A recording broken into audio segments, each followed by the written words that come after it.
Hi, everyone. So I have a special guest with me today. His name is Guillaume Wiatr. He is a founder of MetaHelm. Guillaume, I can see you as a multifaceted being, hmm aside from your role playing as a strategic consultant or leadership coach. hmm I know you help a lot of people who is probably struggling with their so-called narratives or their hmm stories Yeah. while they're building their own business. So you're helping entrepreneurs, Yep. CEOs, and visionary leaders out there to help them to gather their own authentic narrative power. So thank you so much to be here to share with us. I would love to invite you to have a flashback of your younger years or like a moment of your childhood. Just kind of like go with your intuition. What is that scene particular that you would love to share with us that it connects with who you are today and Mm. what you stand for MetaHelm, for example? Well, first of all, thank you so much for having me, Jen. It's very special to every time, I speak with a colleague, and especially we've known each other for a while.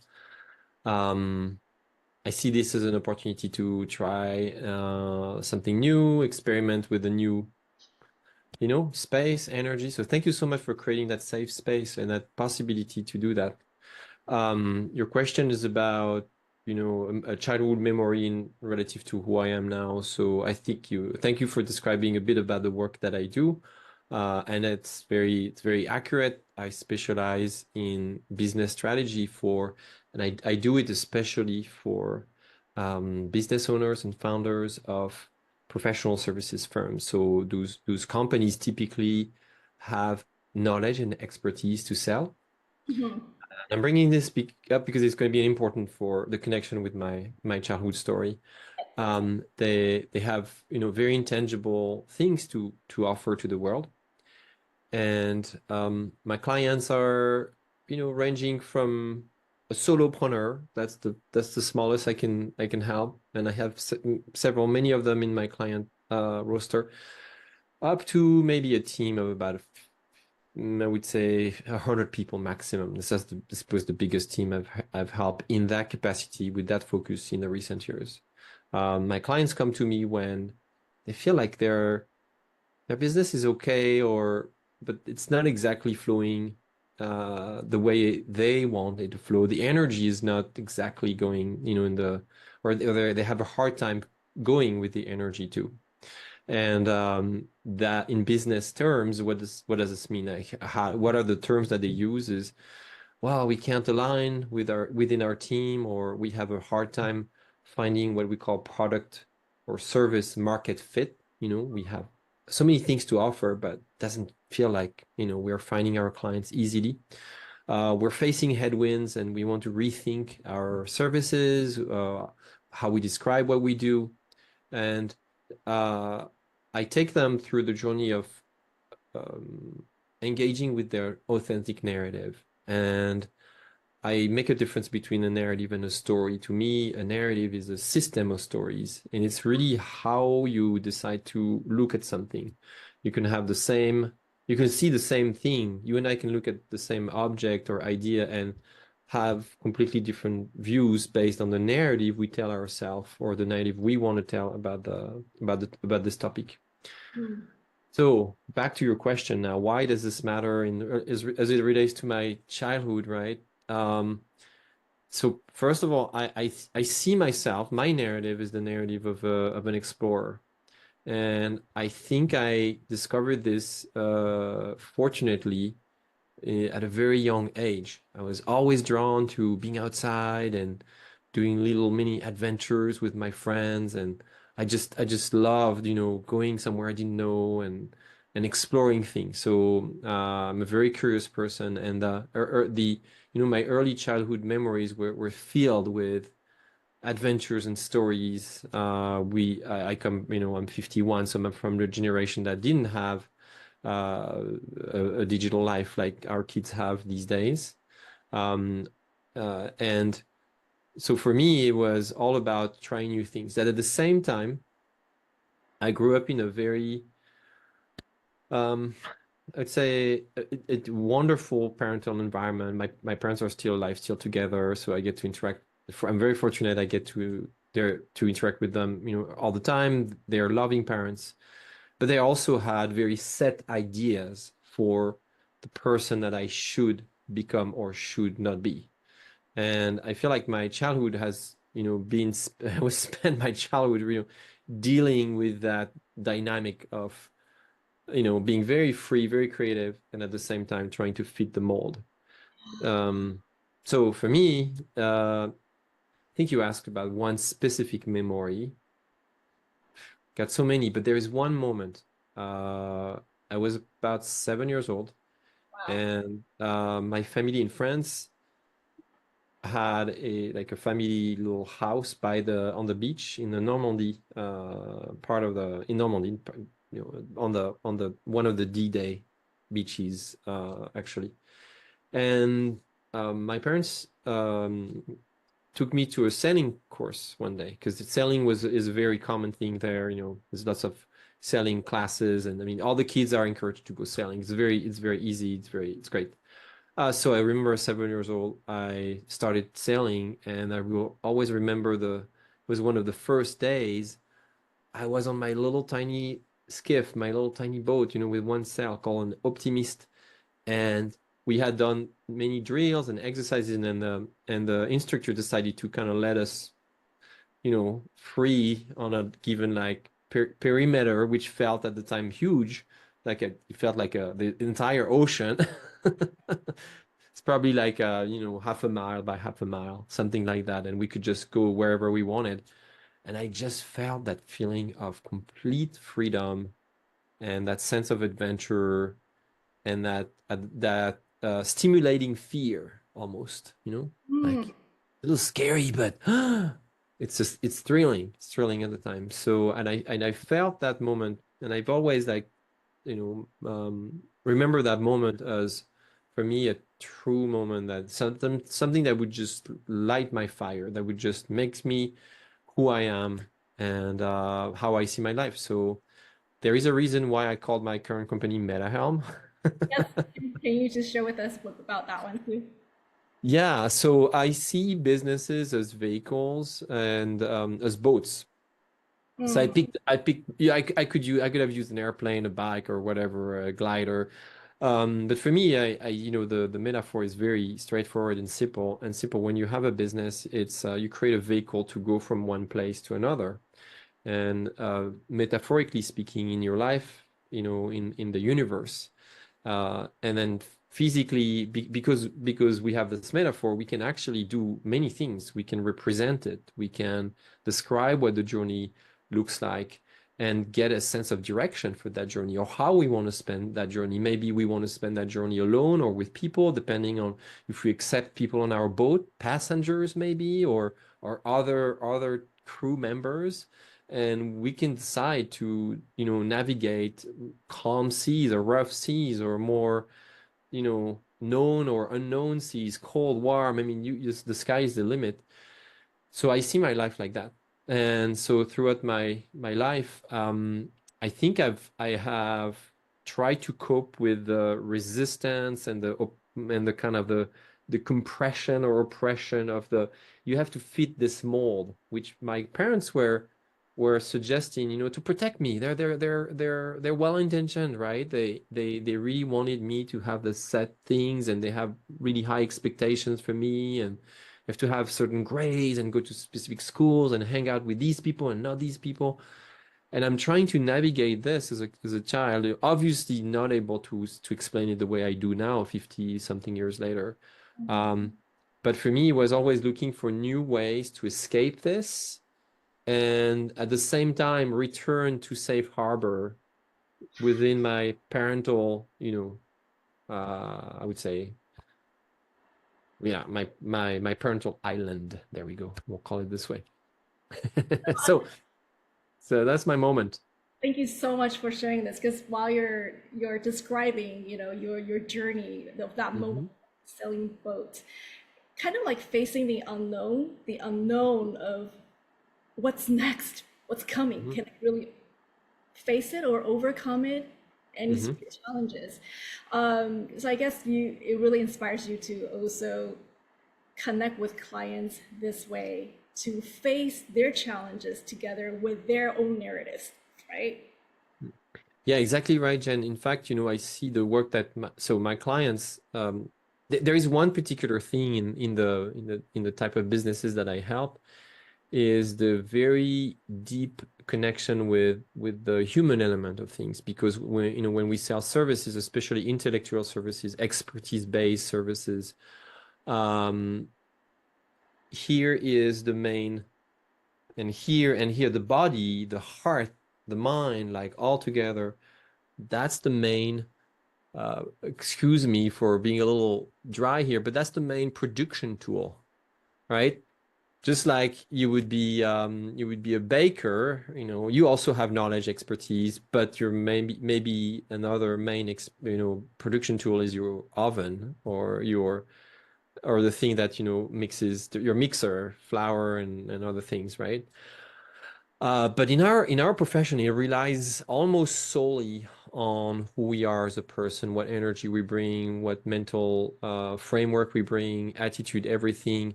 Of course, we have now technology, like right now we're connecting through the internet, video conferencing, and these tools are so now commoditized and inexpensive and everywhere, that really what makes a difference is you as a creator, as a business owner, as the person at the helm of this business ship that I was describing before. So that's the connection, and that's why I took a little moment, a few seconds a couple minutes to describe who I work with, because I really see that connection all the time.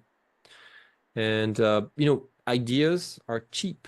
I mean, I'll give you that. Some of them are hard to find, but in comparison to how you execute on these ideas, Oh, the effort or the difficulty level is way lower than the execution part of how we run a business. I mean, I can come up with potentially great ideas all day long, but to really, put them in place and put them to fruition, I'm gonna have to probably um, overcome a lot of hurdles, internal hurdles, external hurdles.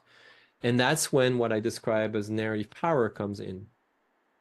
whoa. You I know, Yeah, thank you so much for sharing this because as you know, this is the project called Authenticity Project. So right. inevitably, we're going to talk about authentic, right? Being Okay. authentic. Yeah. Yeah. And this is also a part of who I am. I'm trying to learn and trying to explore what exactly authenticity feel like to me personally, because we all have our own narratives and we Mhm. connect with the word authenticity in different ways, different angles and perspective. So this kind of reminds me to go into your recent post. I think if you shared it a month ago or something, Mhm. 2 months ago.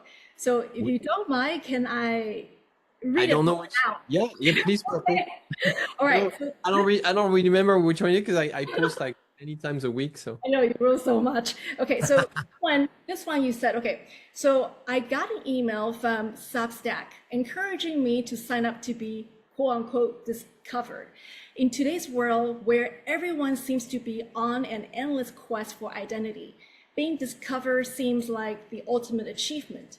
But what Mhm. if the real discovery started with yourself? Not through silent introspection, but by actively expressing and exploring your creative voice. Don't aim for fame.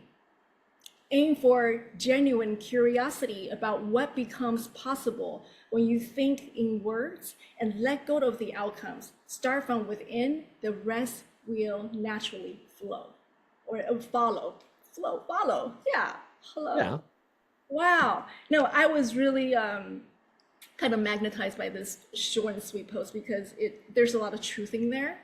Mhm. Can you share with us what are some of your recent however long that is, okay? Your recent discovery about what feels authentic to you in either business, your personal, professional life in general. Oh, Big question though. yeah, yeah, yeah. No, I like the way you frame it because it's to me, I think that that's the challenge, and yet the interesting facet of authenticity is that to me, authenticity is relative. What may be authentic to you may not be as authentic to me or as important, but knowing you, I think there is a lot of overlap, between between what we feel like is authentic. But I like to bring that up because I don't want anyone to think like they have to be authentic in a certain way. It's very personal to them. I mean, you can be, and you can be, I heard this philosopher say, I think rightfully so, authenticity um, is not, how did she say this? It's not a fundamental value. Mm, Let me explain. It's a relative one. Fundamental values are going to be things like love. That's a fundamental thing that everyone will recognize the same way.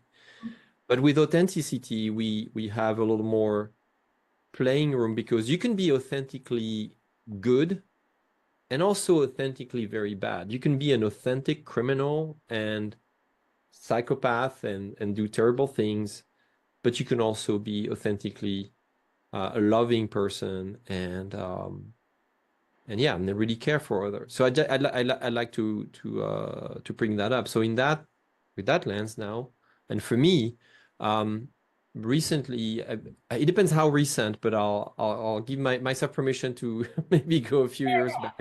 That's still recent in my life. Writing was something I really wanted to experiment with, and I am French. I moved to the United States when I was 30, what again? 35, 35.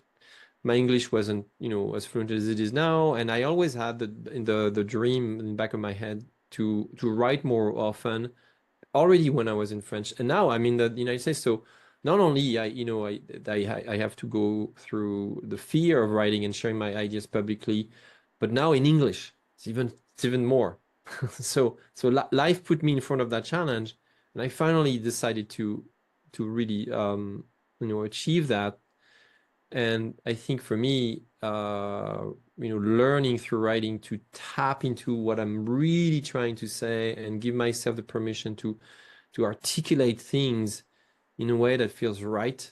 The beauty of word, I think the subtlety that a language offers is really fascinating. So that's in my recent years, that has been really an element of my authenticity.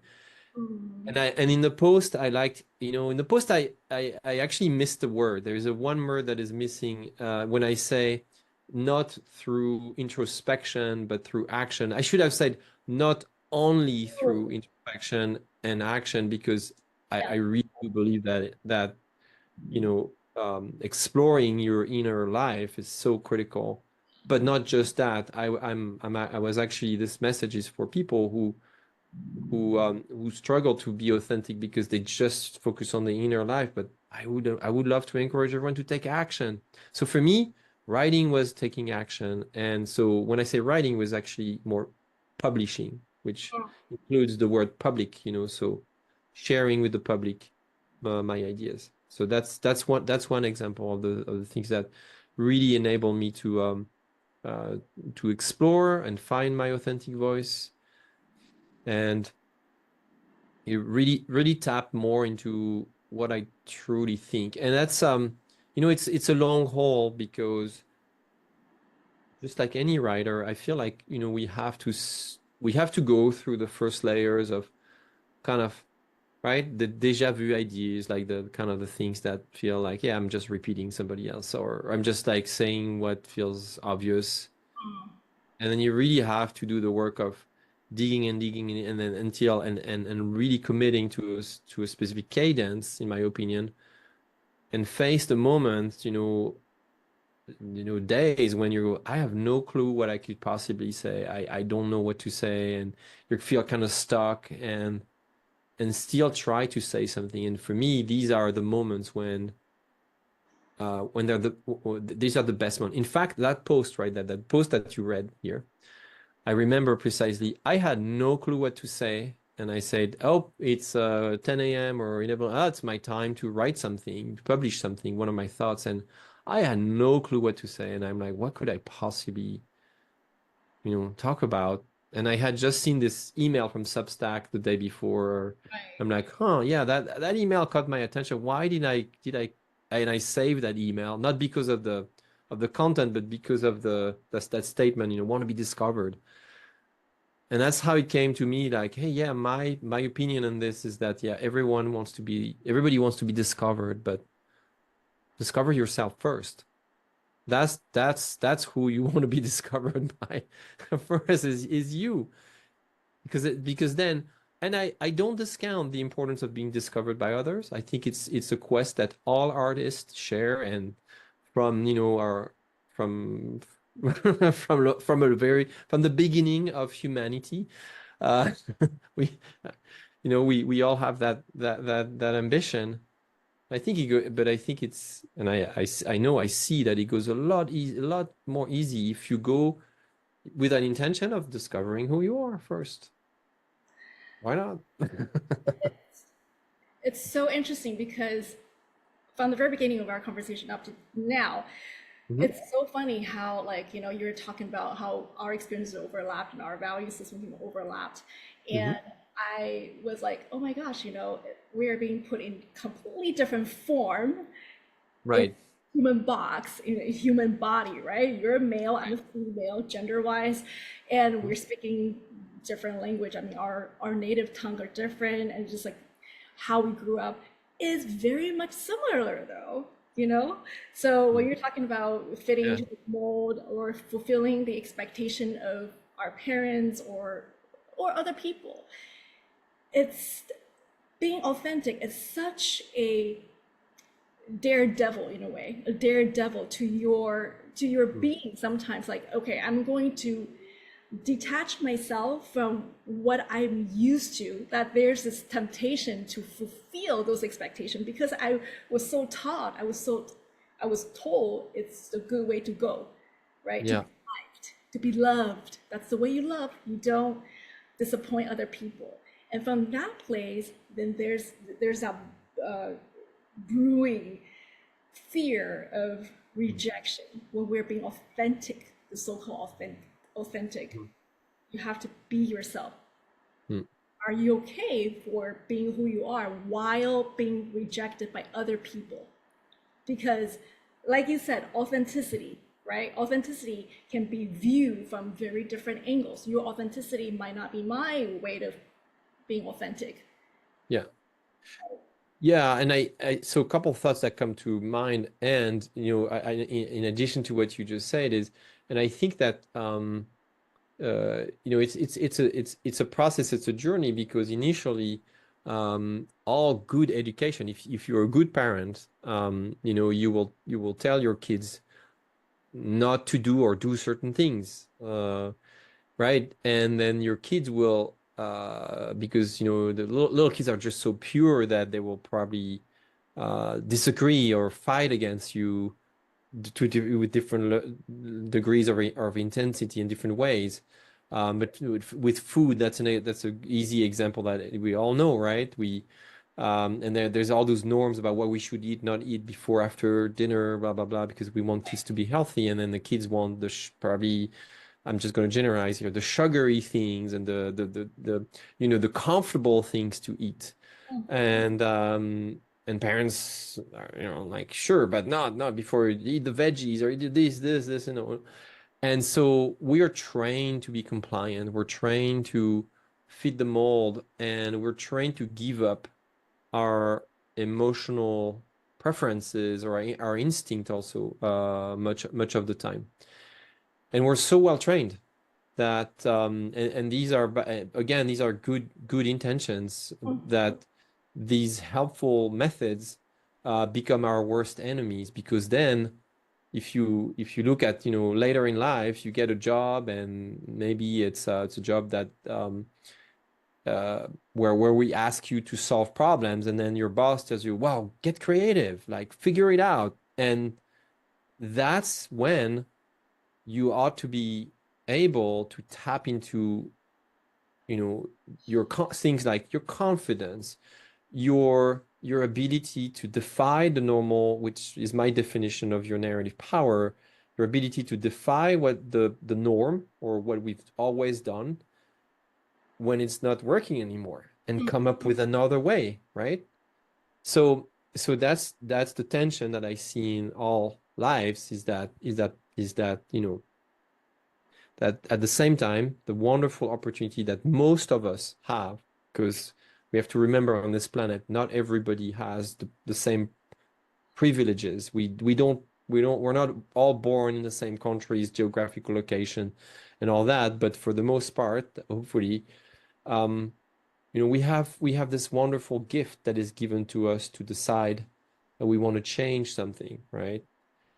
But initially, we're really, really taught to not do that, because we're going to get slapped on the hand, or even worse things sometimes. We have to recognize this. But if you are in a position where you feel like you're privileged enough to have this leeway, have this capacity, which is really, you know, in most civilized, you know, countries, where we get to choose the beautiful work of helping others through coaching, or advising, or helping with any sort of service.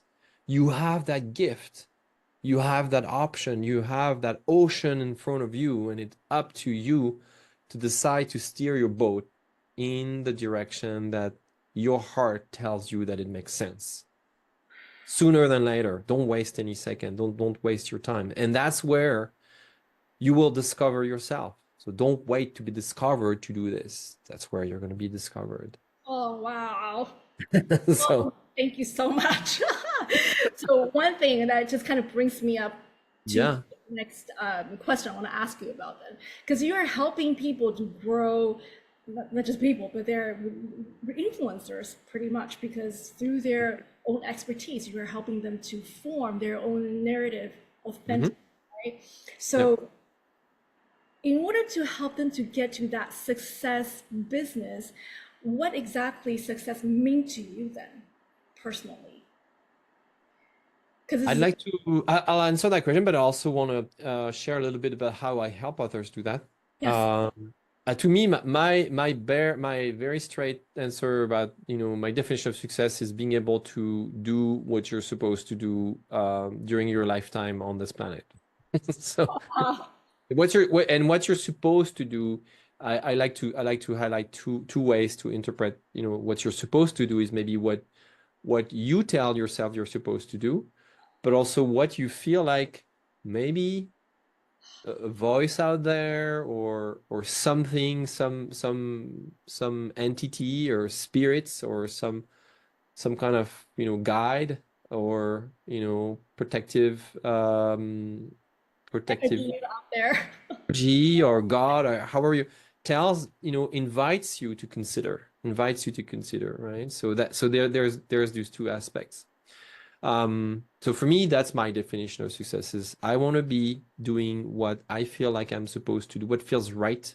Authenticity to me is very much something you sense. It's through your feelings. So you have to exercise. If you want to tap into authenticity, you have to give yourself permission to engage in activities that enable you to activate your senses, right? It's all through senses activation. So through your body is this wonderful instrument that just connects and just gives you all this great information, and be diverse with. So I recommend that, you know, you go outside, you go work from outside, you connect with your body, maybe do some breathing. So there's all sorts of techniques to reconnect with your body. One of the things that I have my clients always, whenever we start, you know, we feel like we could do some great things together, is I help them define what success would look like for them in their business. And it's always interesting that people love that question. So I use a question that is called the 3-year question. And that's a question that was, coined or documented by Dan Sullivan, the founder of Strategic Coach. You know that company? Yes. So, Yeah, and he has a book on it that I recommend everyone to read. It's called I, I, I think it's called the 3-year question, something like that. okay. And we can put the reference, next to this video. And so I asked people, this is how the question goes. It's 3 years from today, and you and I are having a conversation, and you're very happy. What has to happen in those 3 years that makes you so happy? It's a very liberating and at the same time a little bit scary question, because well, what if you're wrong? What if so immediately it invites you to use your own narrative power to defy the normal answer, because maybe the normal answer is kind of wrong. You want to be in the moment to find what feels authentic. And every time I answer that, I ask this question. I have these questions. I have asked this question for many years and literally hundreds of times, and I systematically do it. People find it. I always hear, "Oh, great question. I didn't think about this." So it engages your mind. It engages your heart.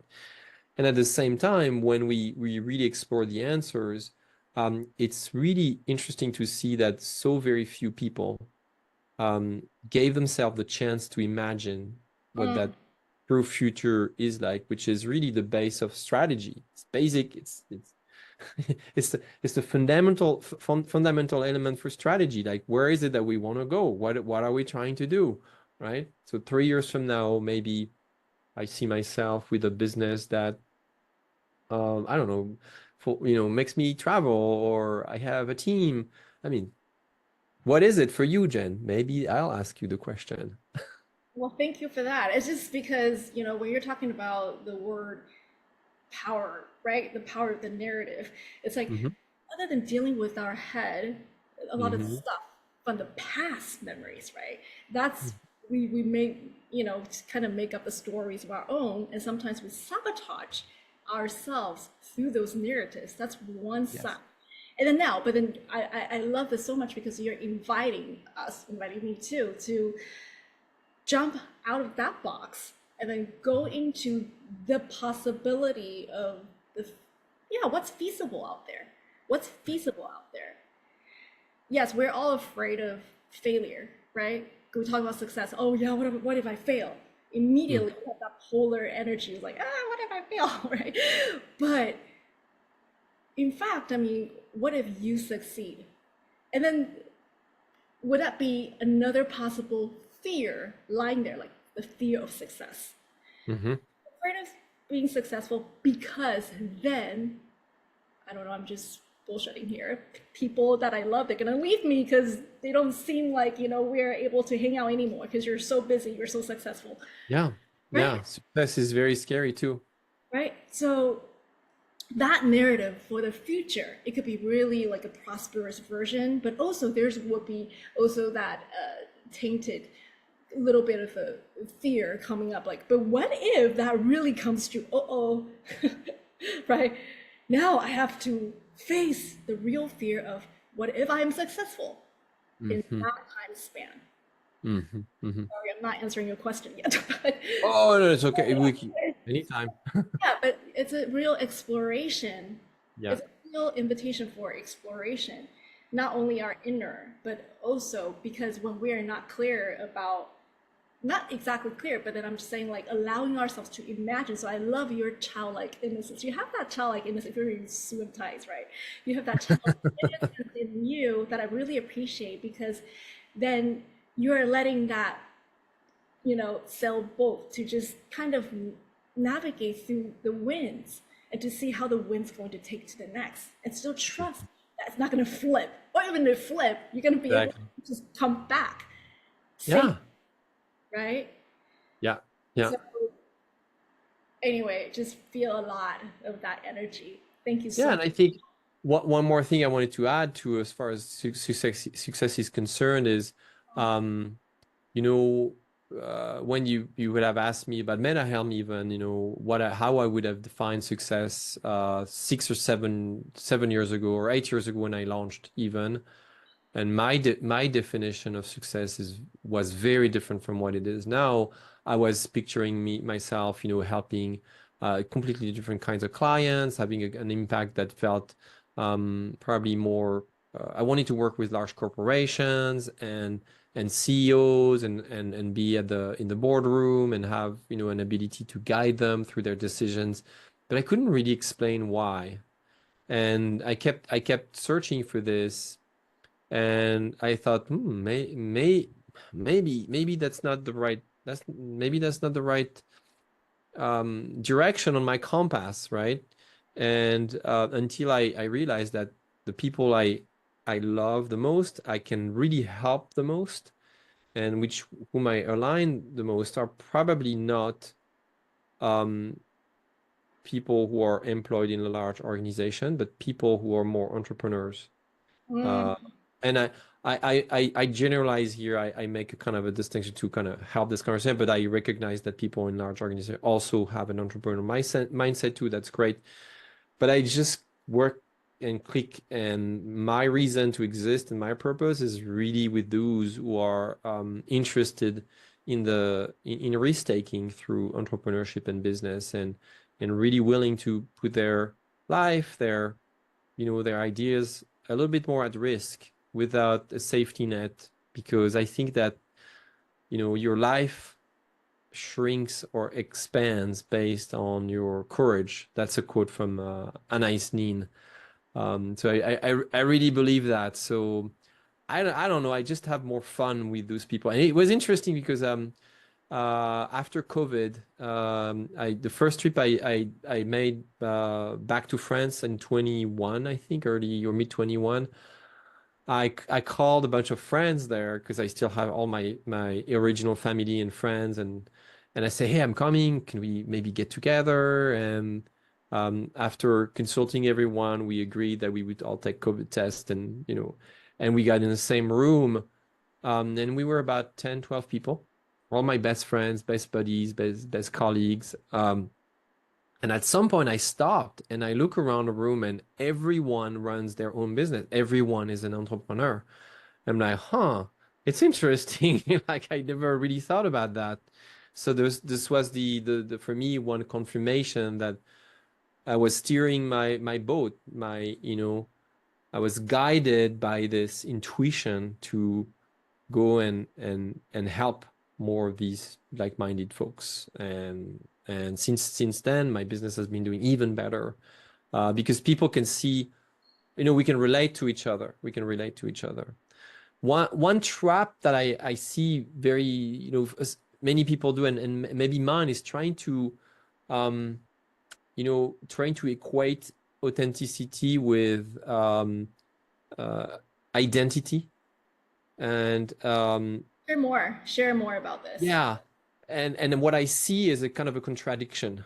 Identity is this very weird kind of contradictory topic, and if you look in philosophy and you know, the old writings and research around identity has this kind of ambivalences, because you know, what we hear in identity is a possibility to self-express who we are and be different and unique. Mm-hmm. But at the same time, and we hear in the word identity is also a force to be compliant and to be to melt within, you know, the mood or the movement or the trend. The word identical Wow. illustrates this, right? So um so that's interesting. So there you have it. And I'm a good example of how I kind of manage that identity aspect in a kind of a maybe yeah, personal way, authentically. You will see me very often with a tie and you know, like what looks like a typical formal business attire, right? And this adds to my identity. Like, most people, because we have the narrative that when we see someone with a suit and a tie, it's an outfit. It is a uniform, like we erase all differences because we wear a uniform. Like, so that's why the military erase, all differences. Everyone looks the same. And so for me, why do I dress like that? It has different meanings, and I explore this. Like, why do I want to wear this attire most of the time? So two things emerge immediately. Well, for me, it's a sign of elegance, and because I come from France, and in my culture, that's tied to elegance. And I think elegance is important in the relationship that I have with the people I help. It's a sign of respect. It takes a little bit more time to get ready like this and pick a tie that matches and everything. So it's just recognizing that little attention to detail and signaling this. In addition to this, I started wearing a tie and a shirt when I was working more in the lower level of my house. It was a little cold, and that kept me warm. So for me, this is what it was. So there you have it. There is a perfect example of maybe something that anyone listening to this conversation may want to explore is, why do we get attracted by specific identities in search of authenticity? Like, what's the meaning behind it? What's the underlying reason? I think and I see this a lot I have two teenagers, 16 and 13, and they kind of want to look like, my younger one, 13-year-old, he's crazy about basketball. So he wants to look like this basketball player with the same haircut and this person. So he's in search for himself through possible identities. When I was younger and I loved sailing, I was devouring all those books about sailing, journeys and recounts of stories of sailors navigating the world and getting lost and coming back and all that. And I wanted to look and be like a sailor. I just liked that a lot. I was wearing sailing attire and that kind of stuff until I discovered maybe there is another meaning for this. What works best with who I think I want to be exactly? Wow, so many layers. Thank Yeah, it's a lot. Yeah, we're getting deep. I'm like opening up the onion layers, right? And Yeah. it's I would say this is just my take away from your sharing, is that allowing ourselves to experience the so-called identity without the need to say, oh my God, I'm just so ego-driven, try to be this to fit into a box. I used to judge myself like that because I was like, oh my gosh, here is my ego-driven, approach again. But starting to see myself with that eyes of compassion this is also a way to discover what you don't want, because you don't allow yourself to experience things that you probably are not suitable to or doesn't fit into. You can't skip that part of the experience. No, to have that understanding. So always allowing ourselves to make some mistakes through the experiencing it, then layering off what doesn't feel right to me. Oh, it doesn't feel authentic. Yeah. I tried. All right. And doesn't feel Yeah. authentic. So let me So correct. one of that idea right there is one of my clients really picked up a couple weeks ago. She picked up she kind of picked up on something I said that she liked. She said, "Oh, I really like it when you said that any business is like a prototype. It's never done. A business is never done, but it's always due. We have to meet certain goals and standards and things at a given moment. And I really see entrepreneurship as such a wonderful sandbox for being creative. And if you really see what you do as an entrepreneur, as everything is an experiment, you just continue to learn and learn and learn and learn and learn. It is just you get to authenticity faster, and the journey is so much easy, so much more easy. But as you said earlier, it can be scary because a prototype is also something that doesn't always work, can, can crash. So what if you lose your business and all of a sudden you don't have enough money to pay for your life, to pay the bills, which, I had many ups and downs. MetaHelm was my fourth business, and yeah, I crashed the others.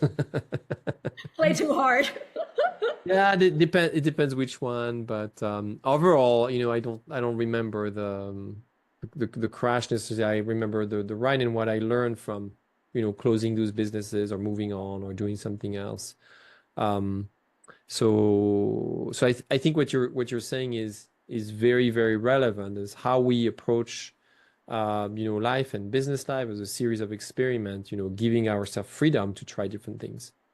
Yeah, there's also the reason why that I named my business as Metamorphosis, because Oh, it all start from that's right. I didn't put this together, but duh. meta, right? Yes. Metamorphosis. So it's allowing me to continue to morph because I don't know how many versions of me going to come out anyway. So it kind of gives me permission to play with that sandbox, like you said. Yes. Yes. So, oh my gosh, thank you so much. I'm sensitive about time, so one Sure. final question I would love to invite you to share is also to especially to people who are on this path of less travel, the entrepreneur, follow the passion, the heart, right? Um, how do you how would you suggest just one thing that would help them gear themselves back to their heart when there's too many, like he says, she says, whatever, especially on social media, so they can Mhm. more focus and dedicated towards what they're here to create? Because again, we are the creators of the narratives. Yeah. My perspective on this is that it's discipline. That's my that's my word. And and just like authenticity, discipline has you can set the cursor wherever you want. Discipline doesn't mean the same thing for everyone, but you have to be disciplined to be able to be in the business and also work on the business, or when I say the business, you the founder, and whatever systems you build. So I see so many people, and that's one of the number one things people come to work with me for, is they say, well, we never have time. We're so busy, we never have time to step back and reflect. We are always, as Ron, there's a Ron Heifetz. Sorry, I can never. Ron Heifetz is the founder of the he coined the term adaptive leadership, which is about adapting through very tough challenges, the challenges for which we don't have an answer. And he has an excellent metaphor to illustrate what I'm trying to convey here. Is like, you can be on the dance floor all the time, right? And sometimes so you go, it's like you're going to a ball or a party and you're always dancing. So on your business, you're always helping customers, building this, building that, running after the next deal, running after the hiring more. But many times you have to climb up on the balcony of the party and, take some distance and observe what's going on and be more quiet. And so if you develop a practice of and being able to go from the dance floor to the balcony with agility, sometimes, most people say, oh yeah, we do a yearly retreat where we all go and play soccer in the field for 3 days. And I'm like, that's good. That's a great start. We need you to realize that this is not a reward because you achieved great money results. It's actually a practice that will help you become more sustainable if you embed it at a micro level, little bit by little bit, throughout the day. So one of the things that I do with my clients is I build with them the practice of reflecting with me at least Mm, once a week. And sometimes, it's one person, sometimes it's a whole leadership team, and we gather together. So if you feel like, you want to bring another meaning to your life through entrepreneurship, I would recommend starting there by doing little baby step and maybe looking at your schedule and scheduling meetings with yourself or with a colleague. Just reflect on, hey, what is happening? Help me decode the signs that I'm seeing on the horizon, on the ocean of or the multitude of things I can do for my business. Where do I see a, potentially a good direction? So that's what I would recommend, Jen. Did I answer the question? You totally did. You Okay. totally did. So I was trying to be as practical as possible yes, to. yes, yes. And no, thank you so much once again. Is that I feel while you're providing your advice, you're inviting us to get more in touch with the inner side of that. I would say emotional success, because we talk about success, right? But what can Yep. success be from the inside already before we so-called we manifest our success outside? So the emotional success of how we are taking that little steps and give ourselves credits more rather than beating ourselves up all the time, right? I think Yeah. that really helps to allow more courage to come in to so that we can march forward to, even if it's beating in our own drum, right? Like Yeah. trust the process. Absolutely. Thank you so much, Guillaume. Such a lovely conversation. Oh my My gosh. pleasure, Jen. So I could stay the whole day here with you and keep talking to you. yeah, me too. I know, but we're sensitive But about um, time here. but So, next time we talk, I would love to hear your answer to the three-year question and say oh, I and would love to explore that with just because I'm curious. So sure, sure. So how can people find you? you can go. Let's see here. I'm waving at you guys. Yay, MetaHelm. Yes. On in the digital world, you can go to metahelm.com, metahelm.com. This is my business website. I am, as we said, very active on LinkedIn. If you'd like to follow me on LinkedIn, type in my name, Guillaume Wiatr, and it's just a very unique spelling. I think I'm the only one. As far as I know, I'm the only person in the world with that combination of two names. So And yeah, you search engine, right? right. So make it easy. Yeah. And then go to my website, connect on LinkedIn. Everything is And there. he is the man to guide you towards your version of authenticity and also owning your own power of narratives. So thank you for watching, guys. Connect with Guillaume. Thank you, Guillaume. Thank you, thank you, thank you. Bye, Welcome, Jen. guys.